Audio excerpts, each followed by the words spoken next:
We're just over a month away from President-elect Donald Trump's inauguration, and today, the two men tasked with leading the Department of Government Efficiency, or DOGE as it's known, headed to Capitol Hill. Billionaire businessman Elon Musk and Trump's former Republican rival, Vivek Ramaswamy, met with top lawmakers.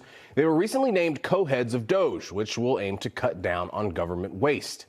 NBC10 Boston political commentator Sue O'Connell in the newsroom for us. So, Sue, cutting waste, fraud, and abuse has been a long-time staple of Republican politics, but talking about cutting government waste and actually cutting government waste are two very different things.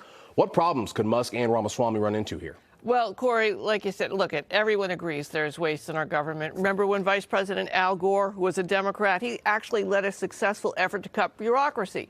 But now even some Republicans are concerned that Musk and Ramaswamy have a goal, but not a very good chance of achieving it, right? Musk and Ramaswamy, they're going to soon learn that the United States Constitution requires that Congress authorize any and all government spending. So there's a very good chance that whatever they want to cut would have to be approved by Congress. And that's going to be very tough because there is a razor-thin Republican majority in the House, and you've got the filibuster in the Senate. And plus, some of those cuts, they may be cutting things that are important to certain Congress members and their home districts. And each of those Congress members are going to fight to the death to protect their interests. And just a reminder, as Musk hopes to cut regulation, Musk's companies benefit from federal contracts and tax breaks. All right, so NBC News reporting that Donald Trump is considering replacing Pete Hegseth with Governor Ron DeSantis for the Secretary of Defense job. But Trump's most ardent supporters aren't really on board with that idea. Why? Is it simply just because Ron DeSantis ran against Trump for president? Oh, no, Corey, it's a whole saga here, okay? First, Hegseth, he's a MAGA pick, right? Next, DeSantis, he ran against Trump, as you mentioned, and he also said that Joe Biden won the 2020 election. And then there's reporting from the Bulwark that DeSantis is reluctant to name Trump's daughter-in-law, Lara Trump, to replace Florida Senator Marco Rubio if Rubio becomes the Secretary of State. And then finally, DeSantis as defense secretary would set DeSantis up for a 2028 presidential run, and the MAGA folks just don't think he's MAGA enough. All right, let's talk Kash Patel. He is Trump's pick to lead the FBI. The current FBI director, Christopher Wray, also picked by Trump. His term isn't over until 2027.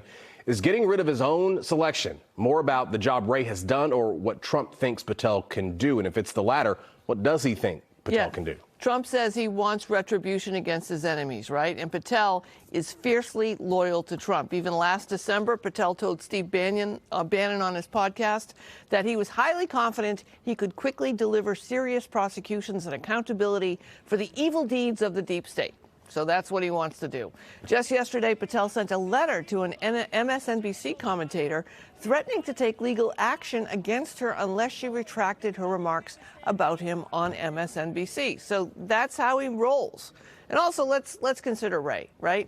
FBI directors have 10-year terms, so the director of the Bureau would serve multiple presidents, actually more than 2 presidents' terms. Wray was appointed, as you said, by Trump, served Biden, and is being fired only so he can be replaced by a Trump loyalist, which is exactly what the 10-year term was supposed to prevent. All right, we will see what happens once he is inaugurated. Sue, thank you very much. We appreciate it. You're welcome. Coming up on Meet the Press this Sunday, President-elect Trump sits down exclusively with Kristen Welker to discuss plans for his first few weeks in office, those cabinet nominations we've been discussing, and what he's hoping for in his second term. That full interview airs this Sunday morning at 10:30 on Meet the Press.